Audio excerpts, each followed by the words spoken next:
उस काली चिड़िया के माता पिता नहीं थे। वो अकेली ही अपने एक छोटे से घोंसले में रहती थी। सब पक्षी उसके काले रंग का बहुत मजाक उड़ाया करते थे। एक दिन वो काली चिड़िया अपना दाना लेने जाती है तो वहाँ कालू कौवा आ जाता है। हाँ रे काली काली चिड़िया, यहाँ तुम क्या कर रही हो? मैं मैं तो यहाँ दाना लेने आई हूँ। वो सामने मेरा घर है, चली जाओ यहाँ से। अगर तुम्हारी परछाई मेरे बच्चों पर पड़ गई तो वो भी तुम्हारी तरह काले हो जाएंगे। कौवे भैया, मैंने कौन सा अपना ये रंग खुद से बनाया है? ये तो ऊपर वाले की देन है। किसी को गोरा बना दिया तो किसी को सफेद। काली काली, तू काली कलौटी चिड़िया है। कोई तुमसे दोस्ती नहीं करता, कोई तुम्हारे साथ दाना लेने नहीं चाहता और ना ही कोई तुम्हें अपने साथ रखेगा। काली चिड़िया रोज रोज की इन बातों से बहुत तंग आ जाती है।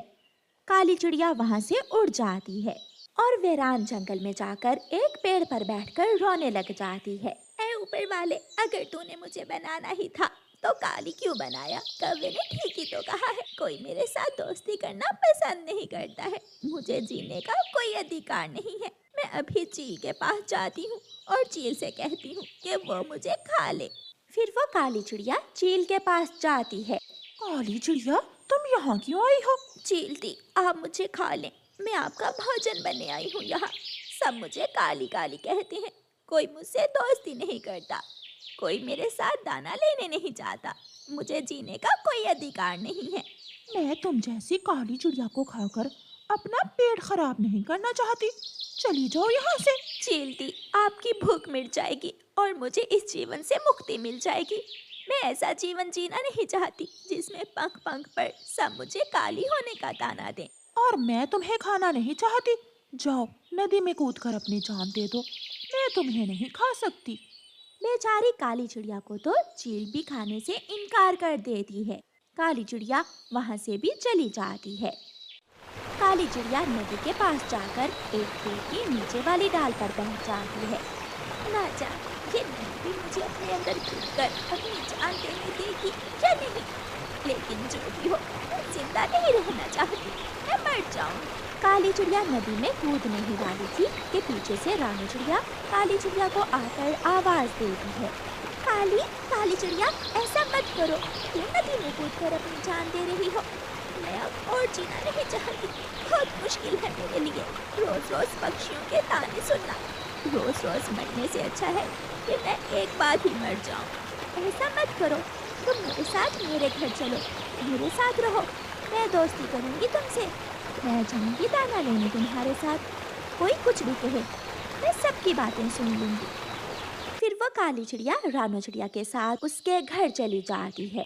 दूसरे दिन जब तोता और कबूतर रानो चिड़िया को दाना लेने जाने के लिए बुलाने आते हैं तो रानो चिड़िया के घर काली चिड़िया को देखकर कहते हैं, ये काली चिड़िया यहाँ क्या कर रही है? मैंने इसे दोस्ती कर ली है और आज से ये चिड़िया मेरे घर में ही रहेगी। अगर तुम इस काली चिड़िया से दोस्ती करोगी तो फिर तुम्हें हमारी दोस्ती छोड़ना होगी। रानो, आप मेरी खातिर अपने बचपन के दोस्त मत छोड़ें। मेरा क्या है, मैं तो शुरू से ही अकेली जीती आ रही हूँ, आप मुझे जाने दें। कबूतर और तोते, मुझे भी ऐसी दोस्ती की कोई ज़रूरत नहीं है जो इतनी कच्ची हो। तो ठीक है, तुम आज से अपना दाना लेने इस काली चिड़िया के साथ ही जाया करो, हम जा रहे हैं। फिर कबूतर और तोता वहाँ से चले जाते हैं। मैं आपके लिए भी दाना ले आऊंगी, आप घर में ही रहें। नहीं, मैं भी साथ जाऊंगी आपके। फिर रानो चिड़िया अपनी नई दोस्त काली चिड़िया को साथ ले जाती है। तोता, कबूतर और कालू कौवा दाना खा रहे थे। काली चिड़िया और रानो चिड़िया भी थोड़ी दूर जाकर बैठ जाती हैं। वो आ गई काली चिड़िया। चलो शरारत करते हैं। फिर वो तीनों पत्थर उठाकर काली चिड़िया के मारने लगते हैं। लग जाएगा, ना करें, आप ऐसा ना करें, मेरे लग जाएगा। रोती हुई काली चिड़िया वहाँ से चली जाती है। आप बहुत बुरे हो, सब बुरे हो, आप एक मासूम चिड़िया के साथ ऐसा कर रहे हो, इसकी सजा भी आपको जरूर मिलेगी। चलो चलो, तू बड़ी आई काली चिड़िया का साथ देने वाली। इसे तो चील ने भी नहीं खाया, मुझे बताया था चील ने। वो एक दिन चील के पास उसका भोजन बनने गई थी। फिर वो सब हंसने लग जाते हैं और रानो चिड़िया काली चिड़िया के पास चली जाती है। चुप कर जाओ, आप अगर इन पक्षियों की बातों पर इतना ध्यान दोगी तो जीना मुश्किल हो जाएगा आपका। मैंने बाहर आकर बड़ी गलती की। सहेली, मैं कल से घर में ही रहा करूँगी। मैं घर के सारे काम कर लिया करूँगी और आप मेरे लिए घर ही दाना ले आया करना। किसी की बात पर ध्यान ही ना दिया करो। जो कोई जो कहता है उसे कहने दिया करो। फिर दूसरे दिन तोता अपने छोटे से बेटे को घोंसले में बिठाता है और कहता है, आज मैं अपने छोटे मिट्ठू के लिए मीठा फल लेकर आऊंगा। कबूतर भी अपने बेटे को नाश्ता करवा देता है। मेरे बच्चे, मैं जा रहा हूँ आपके लिए डिनर लेने, मेरा इंतजार करना। पापा पापा, मैं खिड़की में बैठकर आपका इंतजार करूंगा। कालू कौवा अपने बेटे जग्गू को सोया हुआ ही छोड़कर घर से निकलता है। ऐसे वो सब दाना लेने चले जाते हैं। आप घोंसले की मरम्मत करने के बाद घर से बाहर निकलकर धूप में बैठ जाना। मैं दाना लेने जा रही हूँ। मेरी वजह से आपके दोस्त आपको तंग करते हैं। मैं शर्मिंदा हूँ। आपका दिल बहुत बड़ा है। दूसरों का हमेशा अच्छा सोचती हो आप। मुझे आपसे बढ़कर कोई दूसरा दोस्त नहीं है। रानो चिड़िया भी दाना लेने निकल जाती है। दोपहर के बाद एक शिकारी जंगल में आता है और सुलगती हुई बीड़ी सूखी घास पर फेंक देता है। शिकारी तो वहाँ से चला जाता है, लेकिन बीड़ी की सुलगती हुई राख से घास में आग लग जाती है, जो थोड़ी ही देर में भरने लगती है और जल्दी ही तोते के घर तक पहुँच जाती है। बचाओ बचाओ, पापा पापा कहाँ है? मुझे बचा ले। मैं आग में जलकर मरना नहीं चाहता। पापा मुझे बचा ले।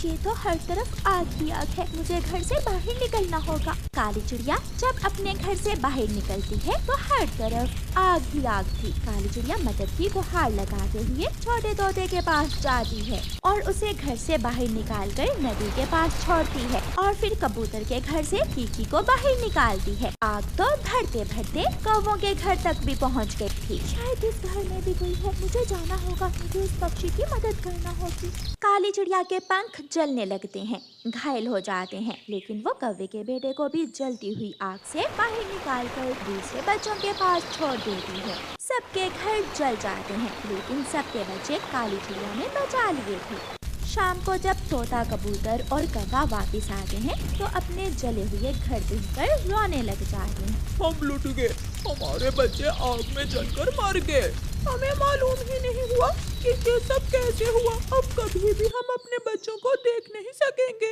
मेरा छोटा कीकी बहुत रोया होगा जब आग में जला होगा। काली चिड़िया वहाँ आती है। आप सबके बच्चे सुरक्षित हैं।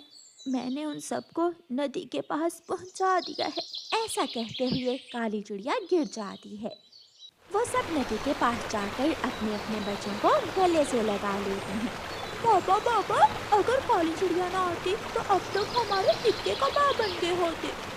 रानो चिड़िया भी काली चिड़िया को लेकर वहाँ पहुँच जाती है। देखो, मेरी सहेली के पंख बुरी तरह जलते हैं, लेकिन मुझे गर्व है अपनी सहेली पर, जिसने अपनी जान की परवाह ना करते हुए आपके बच्चों की जान बचाई। काली चिड़िया, आप काली जरूर हैं, लेकिन दिल की सफेद है। आपने जो एहसान हम पर किया हम हमेशा याद रखेंगे। हमें माफ कर दो। जो हुआ उसे भूल जाओ और आज के बाद हम सब आपके दोस्त हैं। ये सुनकर काली चिड़िया बहुत खुश हो जाती है और रानो चिड़िया उसे गले से लगा लेती है। रानो चिड़िया की ऐसी कहानियाँ सुनने के लिए YouTube सर्च बार में रानो चिड़िया की कहानी लिखें या फिर ये बटन दबाकर बोलकर कहें रानो चिड़िया की कहानी। पापा घोड़ा बने, मैं आपके ऊपर बैठकर सैर करूँगा। पापा घोड़ा बने ना। फिर कुकू अपने पापा के ऊपर बैठ जाता है। आप भी बच्चे के साथ बच्चा बन जाते हैं। कालू जाओ, ये डंडा लेकर जाओ और चुप करवाओ उन्हें। मैं कब से जाग रही हूँ। मैंने कल भी चिड़िया को बताया था कि उनके हंसने की आवाज हमें सोने नहीं देती, मगर वो समझते ही नहीं। फिर कालू कौवा गुस्से में डंडा उठाकर अपने घर से निकलता है। कालू जोर से डंडा चिड़िया के घर के दरवाजे पर मारता है। निकलो निकलो बाहर, मैंने तुम्हें कितनी बार समझाया है रात को शोर ना किया करो। ये कौन है? आप रुके, मैं देखती हूँ। कालू भैया, क्या हुआ? आप इतने गुस्से में क्यों हैं? मैं तुम्हारे सर फाड़ दूंगा अगर फिर ऊंची आवाज से बात की तो। पापा चिड़िया भी घर से बाहर आ जाता है। हम अपने घर में जो भी करें तुम्हें इससे क्या? आप घर चले आप। मम्मा चिड़िया पापा चिड़िया को घर भेज देती है। ठीक है कौवे भैया, आप जाएं, हम लड़ाई नहीं करना चाहते, हम चुप कर जाते हैं। फिर कौवा गुस्से में वहाँ से चला जाता है। मारा भी है उन्हें या ऐसे ही गुस्सा दिखाकर आगे हो? चिड़िया ने अपने पति को घर भेज दिया। मैं तो एक लगाने लगा था, बच गए वो। अब अगर दोबारा उन्होंने ऐसा किया तो छोड़ना नहीं उसे। दूसरे दिन मम्मा चिड़िया अपने पति से कहती है, मैं बहुत परेशान हूँ अपने बेटे की वजह से। मेरा बेटा अभी छोटा है और वो कौवे बहुत गुस्से वाले, मुझे डर लगता है। आप ऐसे ही डरा ना करें, कुछ नहीं होगा। कुकू के पापा, क्यों ना हम ये घर बेचकर किसी और जगह चले जाएं, जहाँ ये कौवे ना हो। क्या उन कौवों से डरते हुए हम घर बेच देंगे? मुझे बहुत डर लगता है।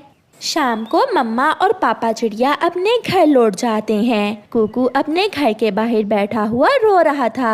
क्या हुआ मेरे बच्चे, क्या हुआ, आप क्यों रो रहे हो? मम्मा मैं खेल रहा था कि गौरी आंटी ने आकर मेरे जोर से थप्पड़ मारा। मैंने कहा ना कि हम कहीं और चले जाते हैं। ऐसे पड़ोसियों से मुझे बहुत डर लगता है, वो बहुत जालिम है। मैं अभी पूछता हूँ गौरी से। गुस्से में पापा चिड़िया गौरी के घर जाता है। क्या बात है, क्यों दरवाजा तोड़ रहे हो? मेरे बेटे को तुमने क्यों मारा? मैंने उसे कई बार कहा है कि पेड़ से पत्ते तोड़कर ना फेंका करो, हवा से वो पत्ते मेरे घर के सामने आते हैं। तो ये कोई वजह है बच्चे को मारने की? आप प्यार से भी तो समझा सकती थी। इतने में कालू कौवा आ जाता है। क्या बात है? ये लड़ने आया है हमसे, कहता है मेरे बेटे को क्यों मारा। तुम्हारी इतनी हिम्मत कि मेरी पत्नी से लड़ो? मैं अभी देखता हूँ तुम्हें। ऐसे कहते हुए कालू कौवा पापा चिड़िया को मारने लगता है। ये देखकर मम्मा चिड़िया भागती है। छोड़ दें, आप मेरे पति को छोड़ दें। जालिमों, हम पड़ोसी हैं आपके, आप क्यों इतना जुल्म करते हो? कुकू कहाँ है? वो घर में ही है। बड़ा आया हमसे लड़ाई करने वाला। मम्मा और पापा चिड़िया वहाँ से चले जाते हैं। ये प्यार से समझने वाले नहीं हैं।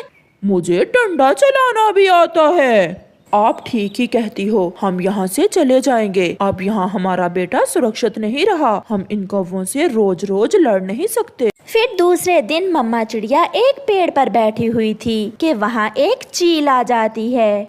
चिड़िया डरो ना, मैं अब मांस नहीं खाती, मैं तो अपने लिए कोई घर ढूंढ रही हूँ। क्या तुम्हारी नजर में कोई घर है? थोड़ा सोचने के बाद मम्मा चिड़िया चील से कहती है, हाँ चील दी, घर तो है, मैं अपना घर बेचना चाहती हूँ। तो फिर आ मुझे दिखा दे वो घर।